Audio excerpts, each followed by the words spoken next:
Today, I would like to tell you about Martin Luther King Jr. through a particular lens, the lens of American writer James Baldwin.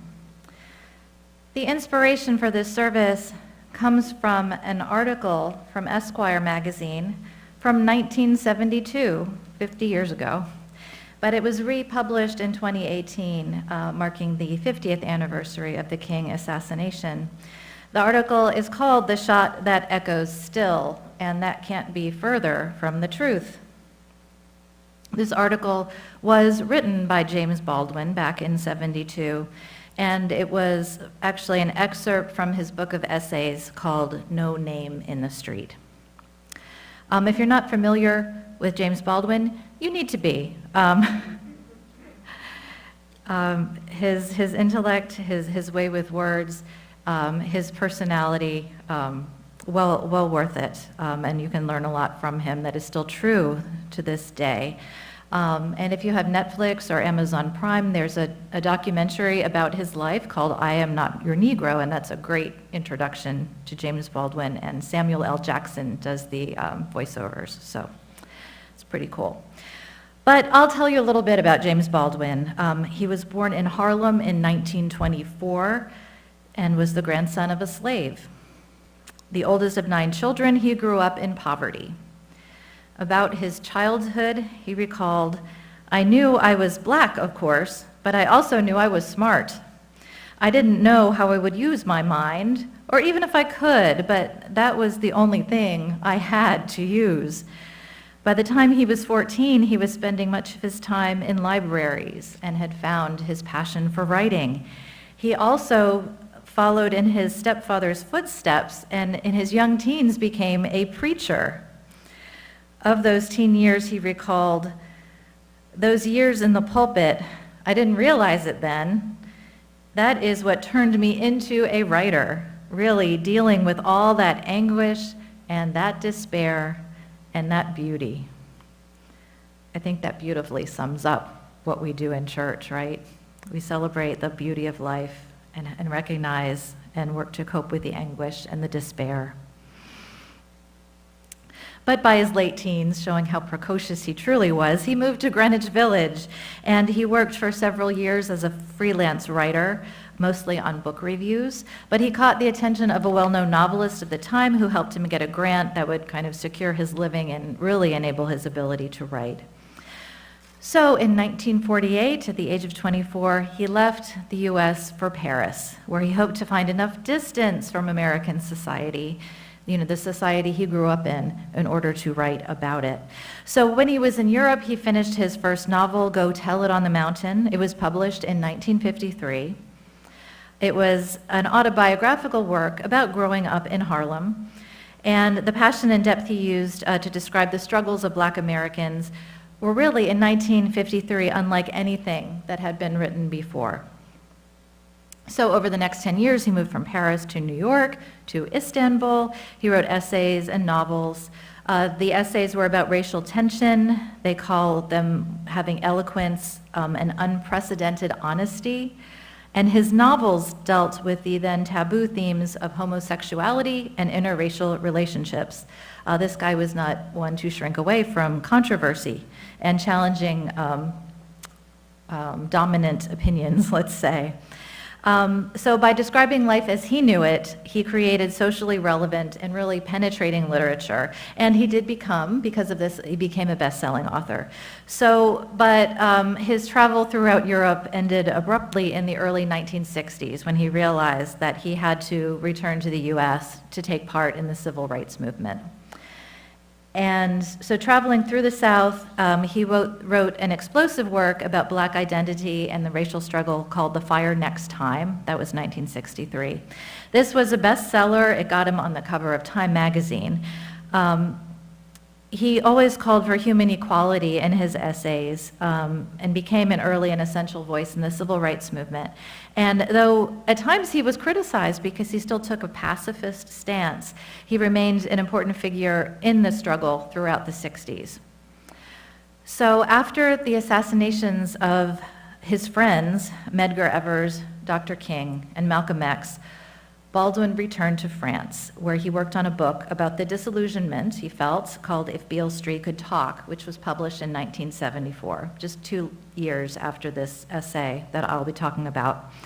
In the book, he was accused of being harsh and bitter, but still, despite all of his really strong and justified feelings, he remained a constant advocate for universal love and unity.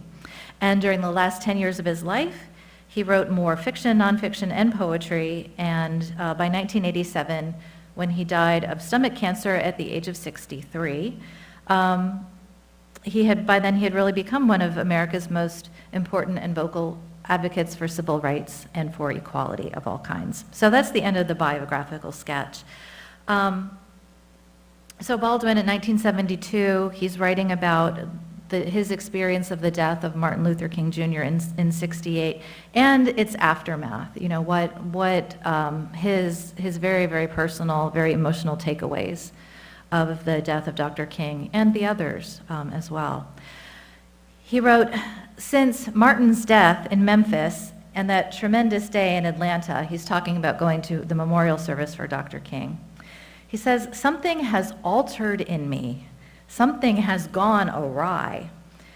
Perhaps even more than the death itself, the manner of his death has forced me into a judgment concerning human life and human beings, which I have always been reluctant to make."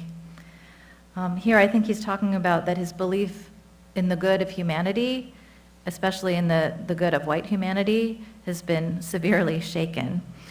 He writes about where and what he was doing when he heard about the assassination of Dr. King. He was actually, in contrast, in Hollywood in a house with a pool.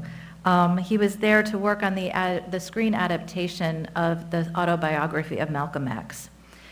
It was a project that he was very passionate about, but he eventually pulled out of it because he had a lot of disagreements with studio executives. He just doesn't recall much about the day because it was so shocking that he heard about the assassination, other than feeling helpless with rage and sorrow. He was still reeling and still really dazed when he traveled by himself to Atlanta to go to the memorial service. And not having really planned it out very well, he ended up just approaching Ebenezer Baptist Church on foot in this throng of thousands of people trying to get in. And he squeezed his way till he got close enough to the front of the church where someone recognized him as a friend and sort of a VIP, and helped pull him over a parked car to get him inside the church.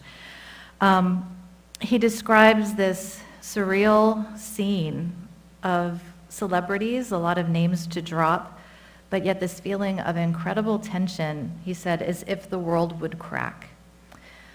He wrote, "Everyone sat very still. The actual service sort of washed over me in waves.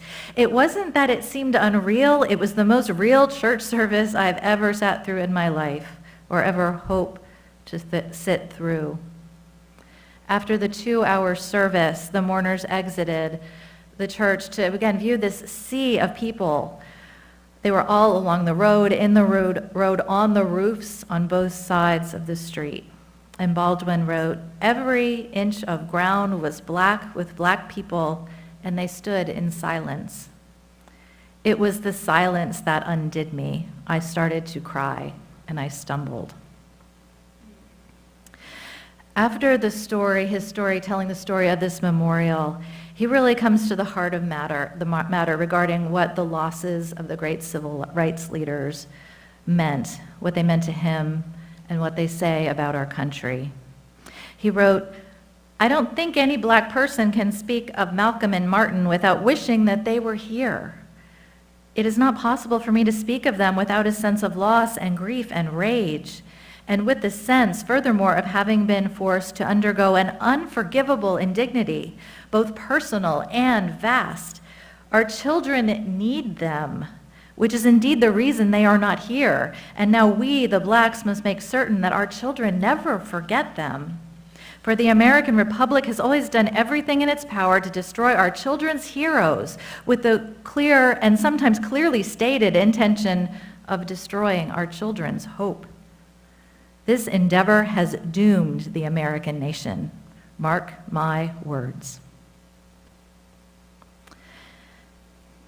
Continuing, he says, Malcolm and Martin, beginning at what seemed to be very different points. You know, Malcolm, the Nation of Islam person, and Martin, the Southern Black Baptist, you know, very different points theologically and in terms of point of view and strategy.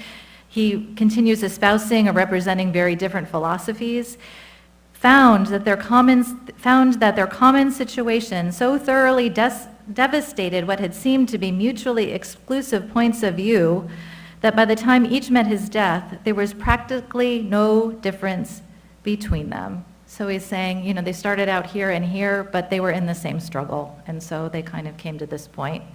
It got beyond their theologies and their dogma to about being human, right, the rights of human beings.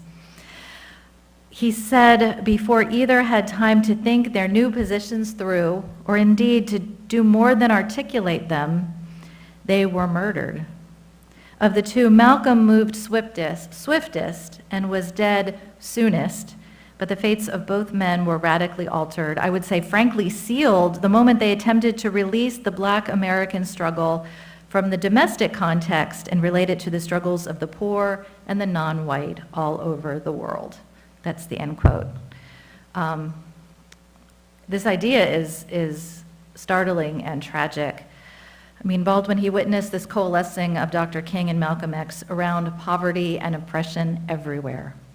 And when they started to talk about it, it somehow became dangerous. The danger of building such a large coalition, right, of the worldwide poor and oppressed.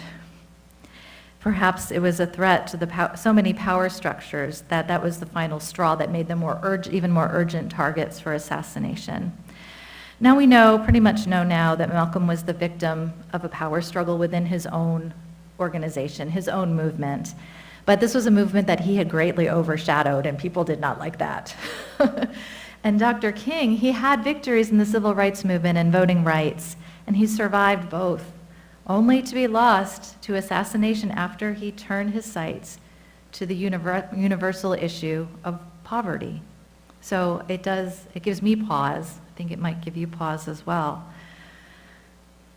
So we see echoes of this idea of coming together around poverty and oppression in the grand scheme of things. We see this in Reverend William Barber's Poor People's Campaign today. This campaign, its goal is to confront interlocking evils of systemic racism, poverty, ecological devastation, militarism, and the war economy, and the distorted moral narrative of religious nationalism. They cover a lot of bases there, but they say, understanding that as a nation we need a movement that will shift the moral narrative, impact policies and elections at every level of government, and build lasting power for poor and impacted people. So this kind of transformation that the Poor People's Campaign is talking about today is exactly what Baldwin was talking about as a necessary thing that needed to happen, but he was talking about it 50 years ago.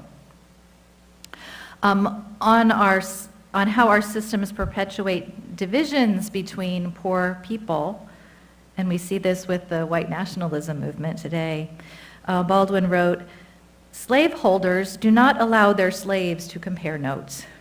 American slavery, until this hour, prevents any meaningful dialogue between the poor white and the black. In order to prevent the poor white from recognizing that he too is a slave, the contempt with which American leaders treat American blacks is very obvious.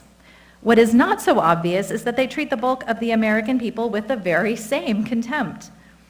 But it will be sub-zero weather in a very distant August when the American people find the guts to recognize this fact. They will recognize it only when they have exhausted every conceivable means of avoiding it." That's the end quote. And yes, certain politicians are still working this division really hard, inciting anger and division to serve their own interests. Well, little more than just angry rhetoric is being thrown at the real issues of poverty and income inequality and access to jobs, paying a living wage.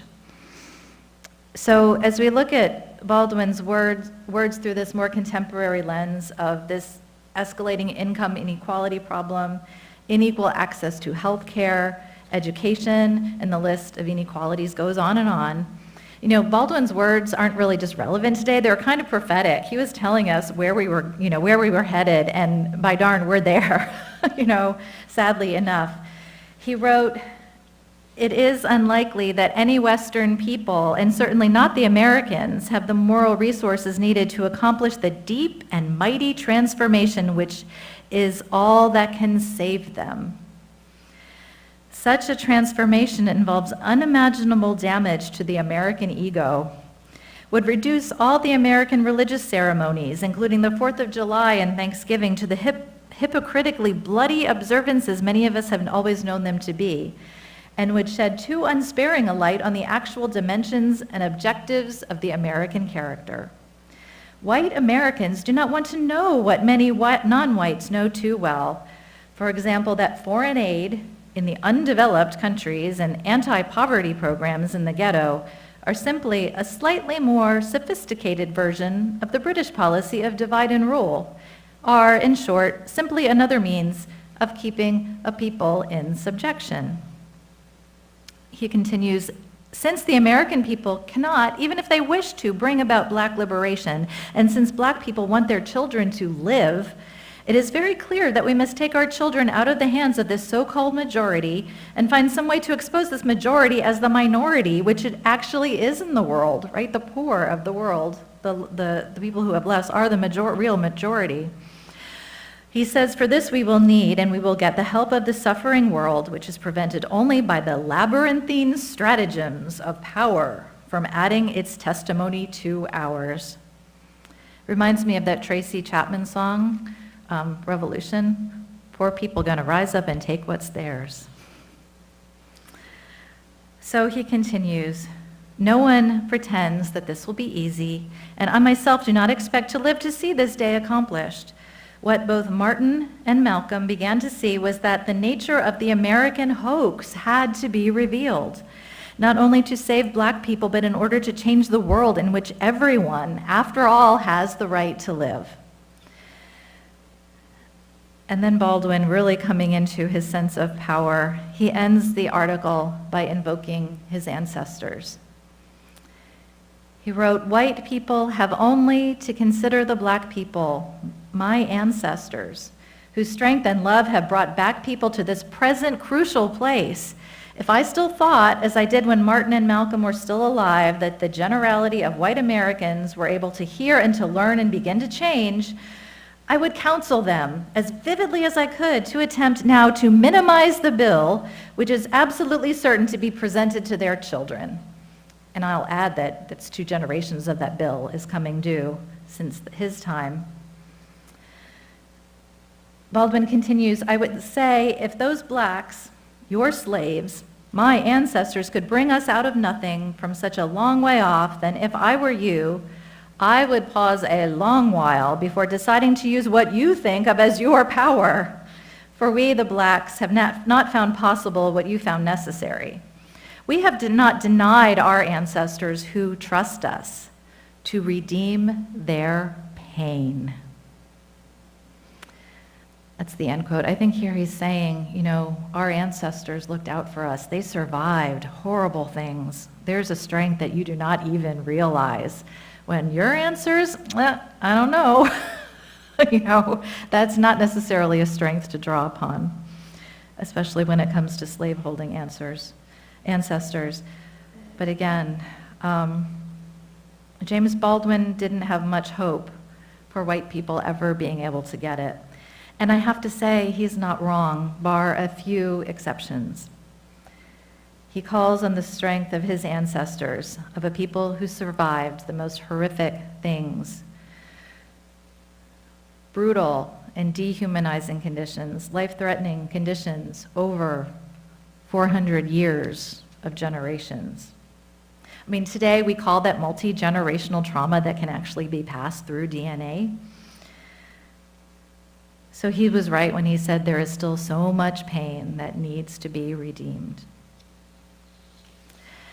As Unitarian Universalists, we're called to be part of the solution. And I know, even when the problem seems so impossible.